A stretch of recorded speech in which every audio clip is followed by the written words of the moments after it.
This episode is sponsored by Prodigy Math. It's a game-based learning platform that gets students in grade 1 through 8 as excited about math as they are about video games. Prodigy Math is totally free for educators and totally made to help your students excel and have fun while they're at it. Learn more at prodigy.com.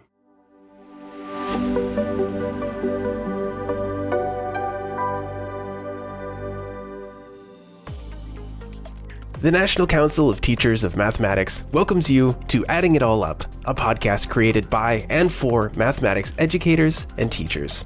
Join us each month as we explore current topics, insights, and emerging trends with thought leaders in the math community. And now, the hosts of Adding It All Up, NCTM President LaTrenda Knighton and NCTM Past President Kevin Dykema. Hi, everyone. Welcome back to Adding It All Up. I'm LaTrenda Knighton, and I'm joined by my co-host, Kevin Dykema. Today, we're diving into an important topic, advocacy in math education. Why does it matter? Who needs to hear our voices? And how can we, as educators, make an impact? Hi, LaTrenda. I'm so glad to be with you here again. When I think about advocacy, I don't think it's just policies and legislation. It's about real classrooms, real students, real change. Today, we'll be sharing our own experiences with advocacy and discussing what NCTM is continuing to do to support math educators in using their voices to move the needle. Kevin, let's start with, we say a simple question, but there's no such thing as a simple question, right? What does advocacy mean to you as a math educator? And why is it so important right now? Yeah, that's definitely not a simple question. But when I think about advocacy, I think there's sort of three different facets to it. One of it, it's educating policymakers about what education truly is. When we think about the state level, the federal level, the local level, some of those people who are making policies aren't as well versed in education as a classroom teacher.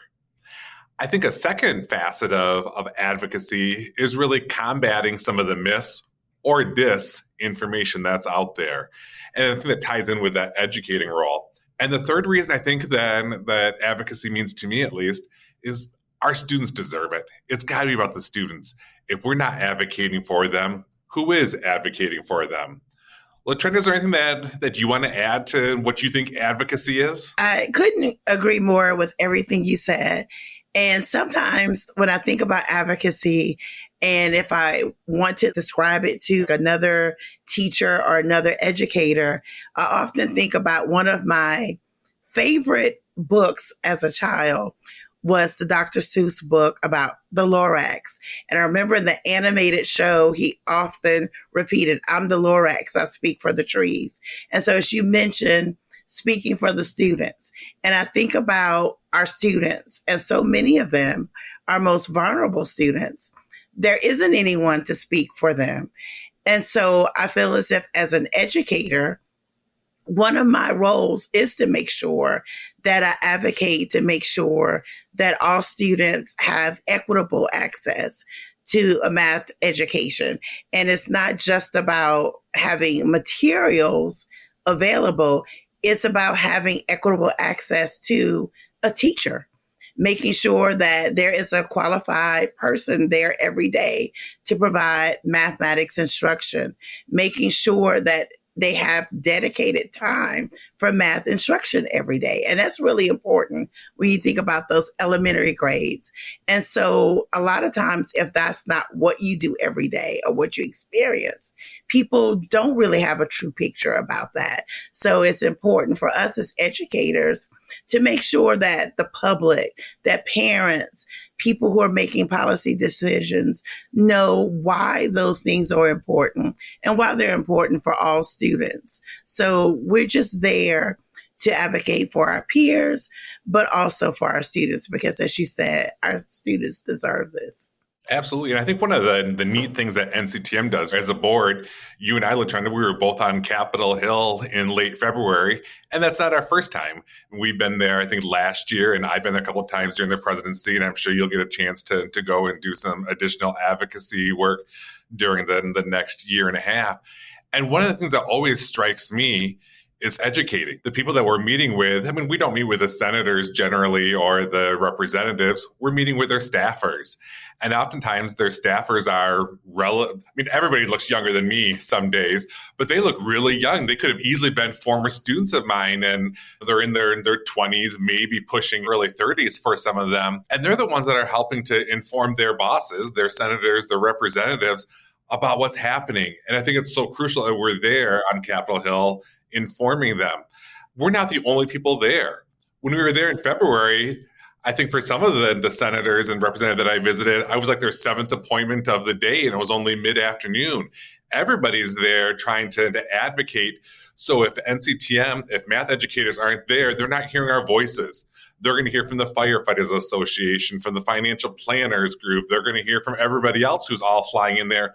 We need to have a presence on Capitol Hill as well. Is there anything, LaTrina, that you want to add to that? Any of your experiences from these last couple of Hill visits? I can honestly say that even though there have been opportunities for NCTM members to engage in this process when we've had an annual meeting in DC, I never had the opportunity to come early to do this. And that has actually been one of the highlights of last year and this year for me, is just to be there in the moment with the movers and shakers and just telling our story. And a lot of people, when I've mentioned that we were doing that, they said, "Oh, really?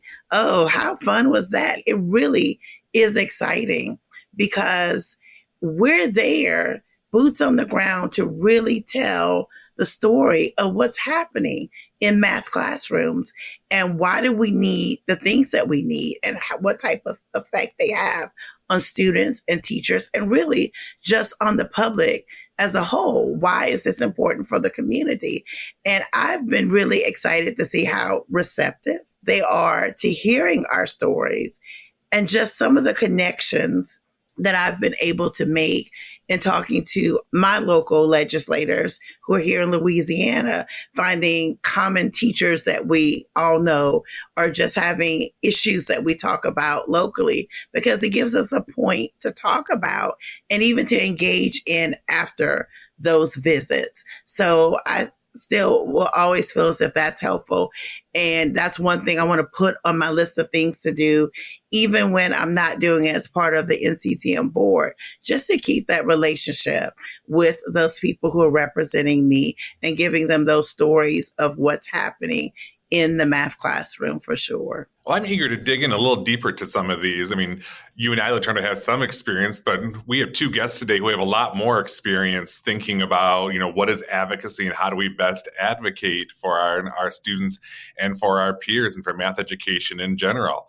So with us today, we have Della Cronin and Dave Barnes. Della, you want to introduce yourself first, and then Dave second. Then we've got a couple of questions. We'll keep this conversation rolling. Hi, everybody. My name's Della Cronin. I'm with Bose Public Affairs Group in Washington, D.C. I've been supporting the National Council of Teachers of Mathematics for longer than I care to admit, and thrilled to be doing this important work in Washington, D.C. and elsewhere for you and your members. Hi, everyone. Dave Barnes. I'm the Associate Executive Director, and I oversee our advocacy efforts for the council. Because you guys have such a wealth of information and experience in this area. Our first question would like to know if you can share with us what advocacy in math education means and why has it been an important focus for the council?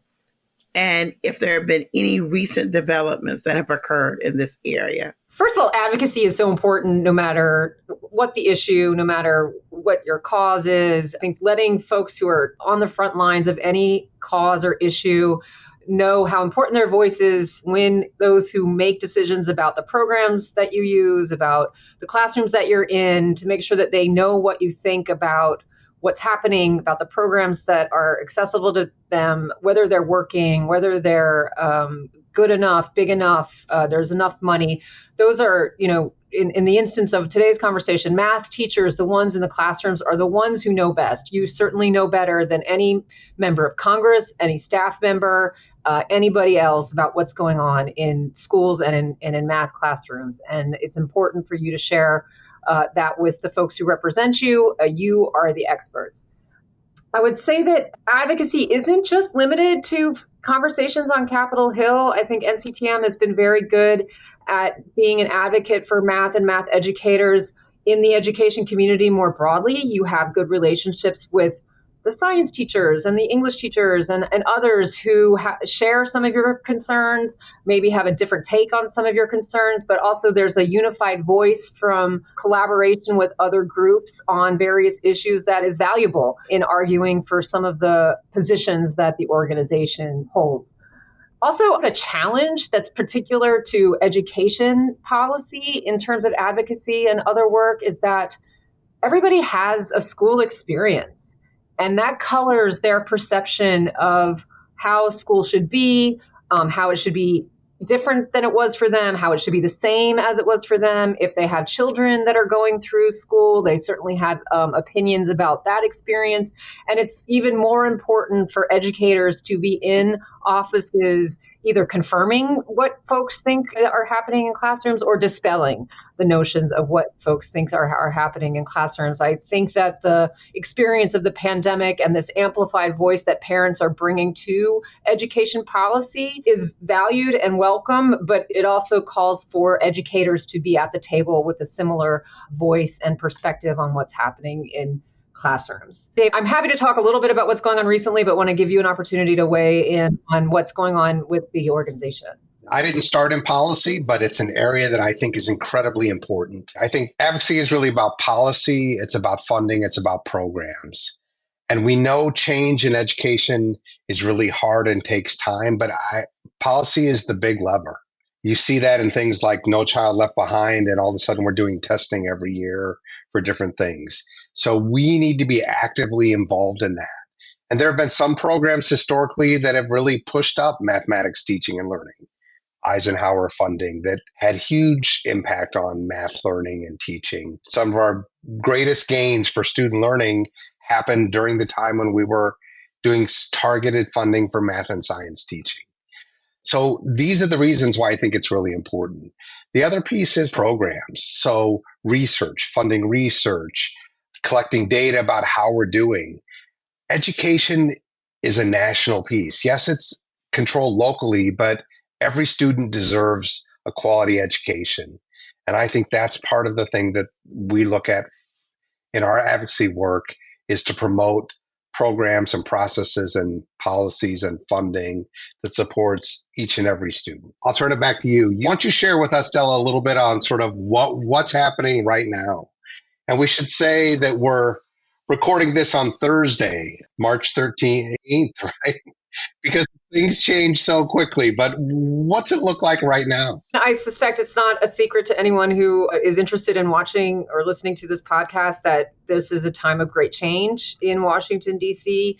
Our president is interested in diminishing the federal role in education in a big way. As Dave mentions, it's the 13th, which means 2 days ago, the administration announced a reduction in force at the U.S. Department of Education of about half. And this is not a surprise for those of us who listened to President Trump on the campaign trail when he said a number of things about the size and cost of the federal government, including a desire to eliminate the Department of Education, which it's important to note is not something he can do unilaterally, but he can do damage at the agency if that's what you consider laying off almost half of the workforce to be. So that's certainly the latest headline grabber in what's going on in education policy. I think over the last few weeks, we've seen other things that have happened around diversity, equity, and inclusion. This administration has made it clear that it takes issue with those efforts and doesn't want to see any of them supported by federal dollars, which has made for some scrambling in a number of education organizations. Also, there's been talk on Capitol Hill about what does the federal imprint of federal policy around K-12 education look like going forward, and what is it that Congress and the administration want to do together. I think they want to expand things like school choice, and they certainly want to support charter schools. The conservatives are sort of driving the White House agenda. And so these are familiar issues. Education is certainly a land of purple in terms of sometimes it makes for strange bedfellows in terms of what you support and what you don't. But this period of change has kept folks like me and Dave very busy. So when we think about this period of change and who are our stakeholders, we've talked about some of them, the policymakers. Della, I love that you broadened our notion a little bit and said our friends at the National Council of Teachers of English, at the National Science Teaching Association, the social studies groups. Are there any other stakeholders that NCTM has been involved with other than some of those policymakers, some of our sister organizations, so to speak? You mentioned it, and Dave did too, and your organization certainly isn't narrow in its issues. K-12, the concerns of teachers and their day-to-day life in K-12 classrooms, of course, is paramount. But we also care about investments in research. We care about what's going on over at the Department of Education in terms of collecting data. We care about the legislative undergirding for NAEP and for other important measurements that tell teachers how they're doing, how their students are doing, track trends in the country. Those all are supported by public dollars. And so as a result, we are stakeholders for those programs. But also the organization, not only does it actively engage with the other organizations that I mentioned, Kevin, it is members of coalitions that share common interests. So NCTM is on the board of the STEM Education Coalition, and Math is the M in STEM. There's also smaller coalitions around specific programs, Title IV Part A, which is where STEM sort of lives in the K-12 investments over at the Department of Education. There's also coalitions around National Science Foundation funding. There's lots of important work going on there about what is working in classrooms. What's going on in education technology? What is AI going to mean for teachers in classrooms? These are all what I think the organization would consider to be important endeavors and worthy of public dollars so that we can all serve students better. Della, you talked about the list that I had, but what I would say is math is involved in all of these places. We don't just sit in a silo by us and say, what's this? Because it all connects to things. From support for teachers to how do we make sure kids have Wi-Fi access no matter where they are, right? All of those things impact teaching and learning and kids' ability to learn and do and apply mathematics. And so we've really worked to try to broaden and connect with a range of coalitions and groups to support these efforts because we think they too support our teachers, our students, and mathematics learning.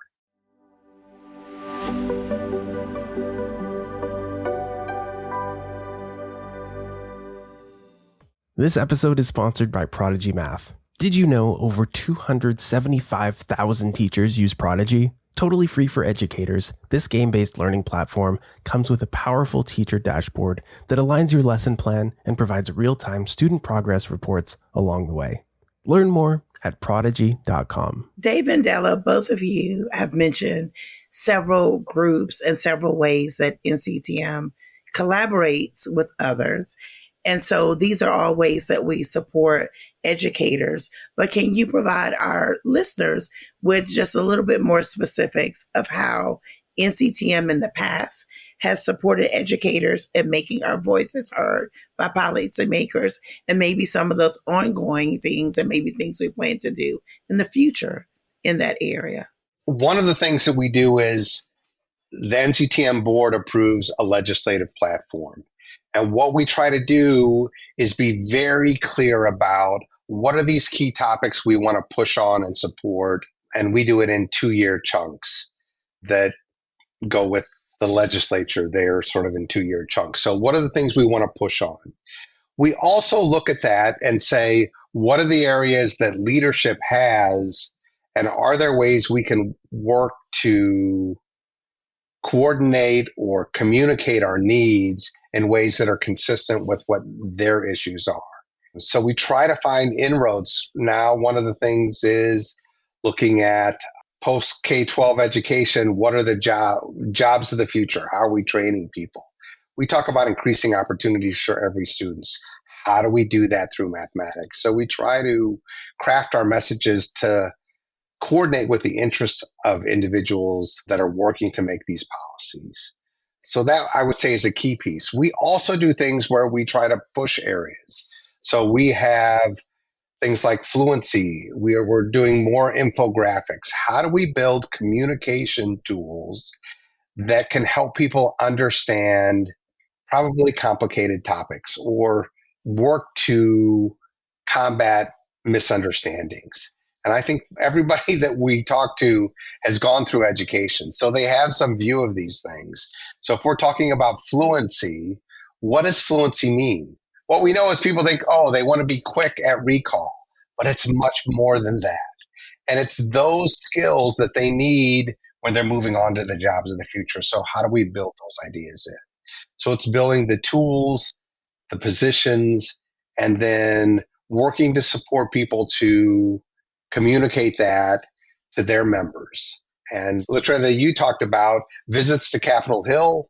When we were in DC at the annual meeting, the last two annual meetings in DC, we've sent groups of about 100 people to Capitol Hill to talk with their members, to communicate, to promote. Kevin and I have gone and met with the various education committees in the House and the Senate, and we talked to the Department of Ed. I will tell you, with this time of change, it is a challenge. Figuring out what are the right things to do.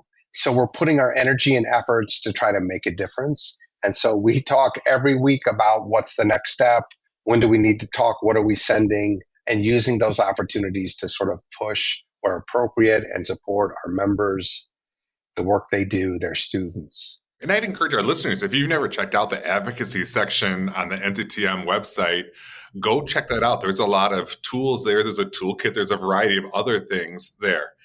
So when I reflect back on our recent Capitol Hill visit, one of the things that struck me this time that didn't strike me as much as the past couple of times I've been there, the policymakers are looking for stories.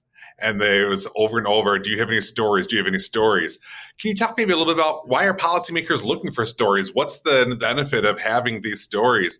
And how can teachers share some of the stories they have with policymakers? There's a big difference between saying, please don't cut Title I because it's important. There's a big difference between that and saying, we use Title I dollars in our school to hire math coaches or math specialists to work with us, the students that we think need the most help. And this has been the benefit, and this has been the good result of the expenditure of those dollars. I think it's the stories, and that story that I just told does not have names and numbers and stories about students and the name of the school and who's there, but it's the stories that resonate with particularly the folks who represent them. They want to know what's going on at the local school. They want to know what benefit public dollars are having at local school. Like I said, it's far easier for a member of Congress to support the good things that are happening at their school than it is for them to sort of say, hey, I think we should increase Title I spending. But connecting the two is important, but it's really the story that drives the interest in the action.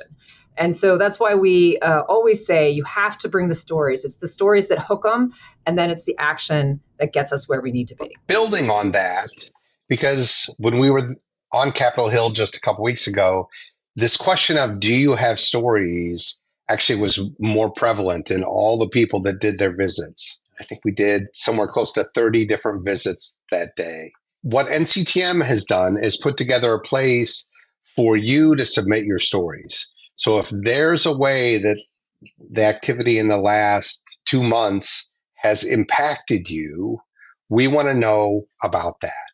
And so we have nctm.org/mystory gives you a form to fill out that talks about what's happened, what's going on, what's the impact, and then generally where you're located. If you want to share your email, you can. We'll follow up.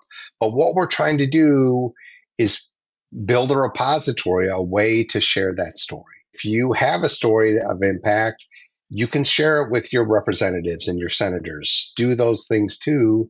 But if you'd like to just put it here, we're trying to collect these. We're working to get them to the people that want to know about the stories to make sure that we're capturing what the impact is on real teachers, real schools, real classrooms, and the work they do. And if you're a researcher or involved in teacher training and development, which is a critical piece, we need more qualified teachers. We want those stories as well. So we're trying to do our part in collecting that and supporting getting that information to the people that want to know. As several of you have mentioned, Della referenced it, and Kevin did as well, that we do have an advocacy toolkit on the NCTM website. And so I know it's been around for quite some time. I remember using it as the state leader of my affiliate, because that was probably the first time I had to talk to someone who was not an educator about mathematics education. So some of our listeners are probably wondering, they can look at that toolkit, but they want to get some ideas. What does a typical advocacy session look like? So what typically happens from the introduction to when do you tell the story? What are some ideas to give them a picture of what does that exchange look like? And maybe some strategies for how can they utilize things such as the story, maybe to get someone maybe to be a little bit more interested in that visit. I would say that any interaction with a policymaker or their staff, they're just people, just like you. They are people who want to serve the folks that they work for and are interested in what's going on in their communities. And as I said earlier, you are certainly the expert in that room on what's going on in mathematics education in your communities. I would bolster your confidence if you have any nerves about talking to these folks. It's way easier talking to these folks than it is to manage a classroom. So you're going to be fine. The other thing I would say is that these meetings can be quick. These are busy people. They care about what you have to say, but they are on a schedule. I would say there's a sort of format for these meetings. Introduce yourself, explain where you're from, explain how it is that you're connected to the office, school you're in, where you live, the pertinent information like that. And then I would say, tell your story. Hopefully you've thought about it before you've gotten there. You've decided what 3 things you want to tell them about what's going on in your school or your classroom or your institution of higher education. You want to tell that story. You want to hopefully encourage questions, and you want to wrap up a meeting with your contact information. You want to answer any questions that they have. If you don't know the answer to any question that they have, don't make up anything, say you don't know. That's an awesome opportunity for follow-up. And then I would say that the most important part of any meeting is what happens after the meeting. So I would say that doing a meeting and then never talking to them again is not a very effective way to be an advocate. You should be staying in touch, sort of that sweet spot of not too much and not too little. If you talked about what's going on in mathematics achievement in your community, and then a month later, there's an article in the local paper about math in your community. Share it. Say, hey, remember we met? This is my opinion on this piece. Happy to discuss. You want to be the math expert in that person's email inbox so that if any question about what's going on in classroom comes up in their daily line of work, you're top of mind. You're the one that they're going to email. You're the one that they're going to reach out to figure out what's going on, not only in the classrooms, but in mathematics generally. It's this connecting piece that I think is so critical. And when you tell your story, there's also this piece about the ask. And you're wanting to ask them to do something. I want you to support. We need more funding for blank. We don't want to cut or we want to put in. So connecting what your story is with a policy piece or a decision or something that they're looking at. So you're directing them about, here's what we'd like you to do and why. And so building that in is helpful. It doesn't always work, but it's the start of a conversation. It's the start of a relationship. You're trying to build a friend. You may not agree on everything, but you can be friends about mathematics education, mathematics teaching, and presenting yourself that way. So if they have a question, they can ask you. They're looking to somebody who's going to respond, who will give us the information, the facts, the data. Here are the pieces that are there.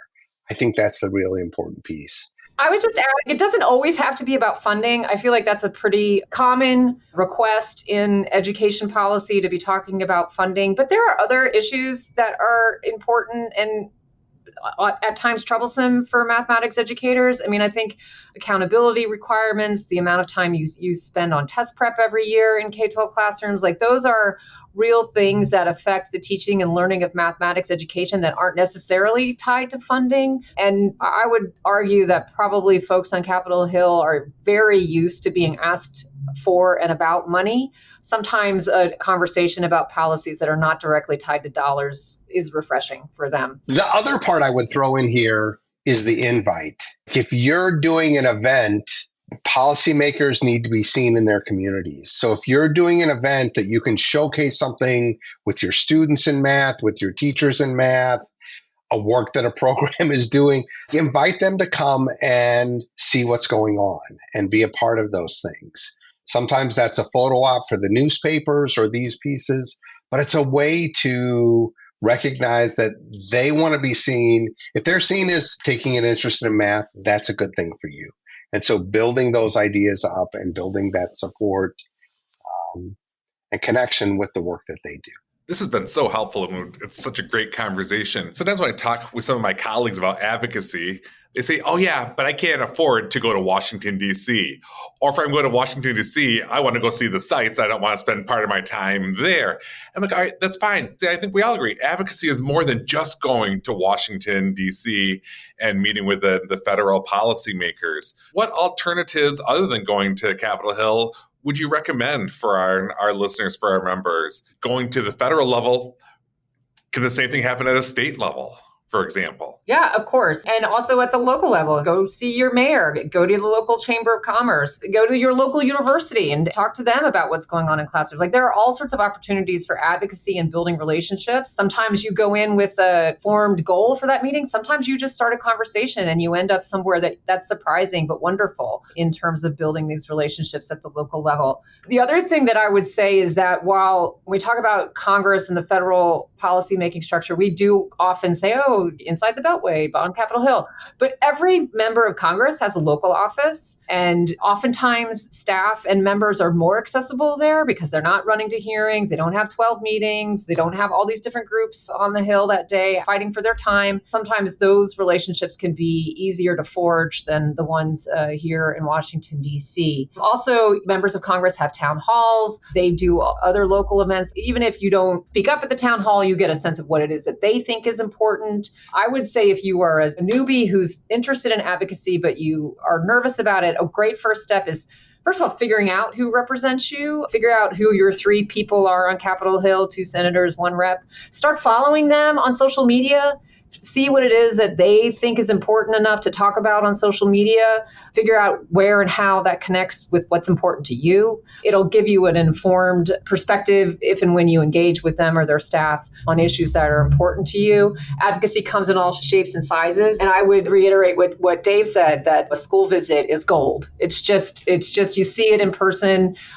You get a better sense of who you're representing, what's going on in classrooms, and who's working in those schools to support students. The other thing is that lots of education policy and work happens at the state level. So we talked a lot about the national piece, but you can scale that and do that at your state level too. Figuring out what are the policies, what are the things they're talking about, who represents me, what are they following, where are the decisions being made, and how do we get to give input before they make final decisions? I think that's an important piece. It's easier to change things while it's being put together than to try to undo it when it's done. So looking at that, there are sites that you can watch and follow those policies and that, and then building those relationships, just reaching out. We definitely want to thank you too for joining us today. This has been a very informative discussion, and it's been just very refreshing to find out just some of the things we can do to really serve as advocates for our teachers, for our profession, and for our students and for our community. So thank you so much, Della and Dave, for sharing your expertise and your insights with us. And thank you to our listeners for tuning in. And Kevin and I really want to encourage all of you, educators and math advocates, to really keep pushing for the changes that will benefit our students and our profession. Just don't forget, there's no story that should go untold. So make sure you share those stories with the community. Let's continue to raise our voices, share our stories, and advocate for the future of math education. And to our listeners, we'll see you next month for another episode of Adding It All Up, when we talk about integrating mathematics and literacy. This episode is sponsored by Prodigy Math, an award-winning learning and teaching platform. Prodigy takes students in grades 1 through 8 on epic, whimsical adventures, all while aligning with the math curriculum. Warning: using Prodigy may result in being voted #1 teacher by students and parents. Learn more about this totally free teacher tool at prodigy.com.